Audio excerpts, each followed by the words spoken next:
alchemy.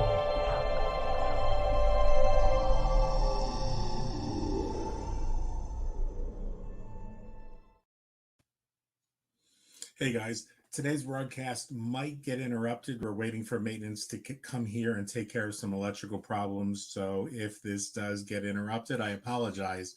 But I wanted to take a few minutes as we come close to wrapping up the week to talk about this absurd attempt, just like a cockroach that's been stepped on. We've seen in the recent weeks, institutional religion attempting to speak out against legal marriages between people of the same gender or multiple genders.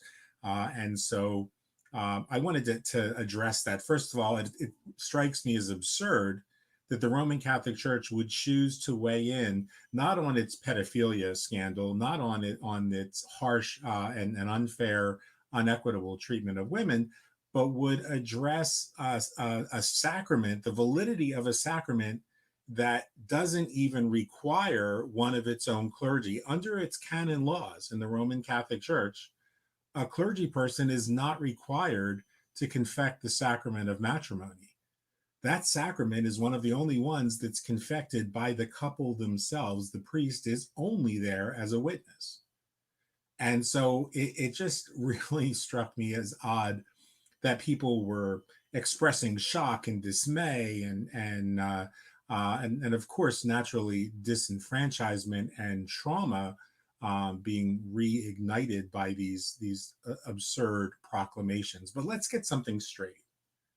I get it that people are disappointed and angered by the Pope's homophobic and transphobic rhetoric and recent pronouncements. I understand what it feels like to be disenfranchised by such a powerful institution from the inside.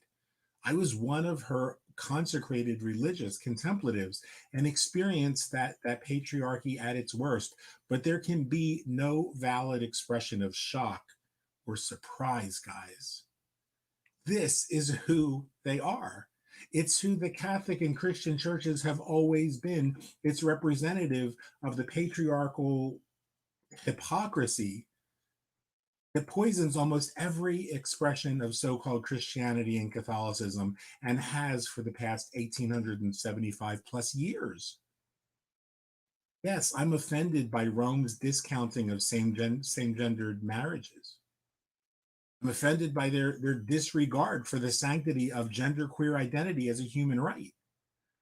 I'm also offended, though, by the flagrant disregard for the role of the divine feminine as an archetype which long preceded their institutions, and for Rome's decision to formally reinforce the relegation of Sophia Maria, or Stella Maris, the Black Madonna, from her role as an archetypal co-redeemer, in order that the patriarchy's manipulation and power can go unchecked in their hopes for centuries more.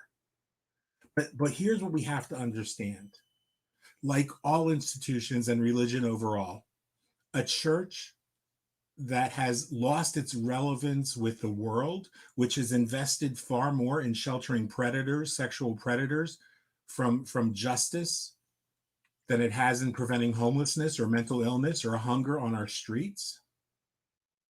An institution that speaks more fiercely about the rights of an embryo, but then does nothing to ensure the release of kids in cages at our borders. The Catholic Church and mainstream institutional religions overall are in their last throes of a coming death spiral.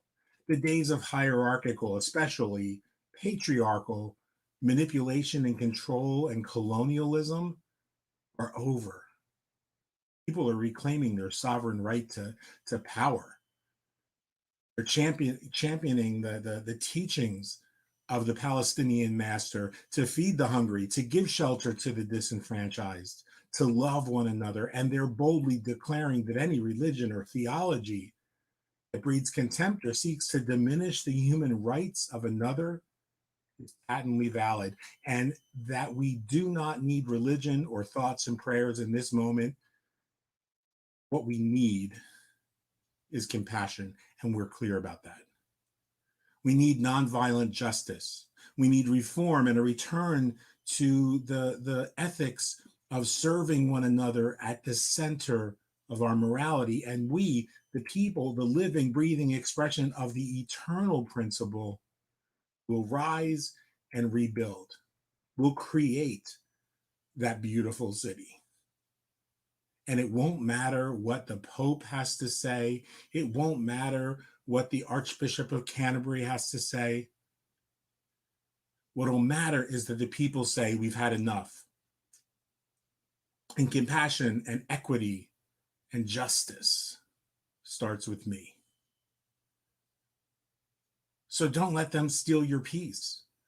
Don't give them your power by allowing yourself to feel disenfranchised by an irrelevant institution. We've got this.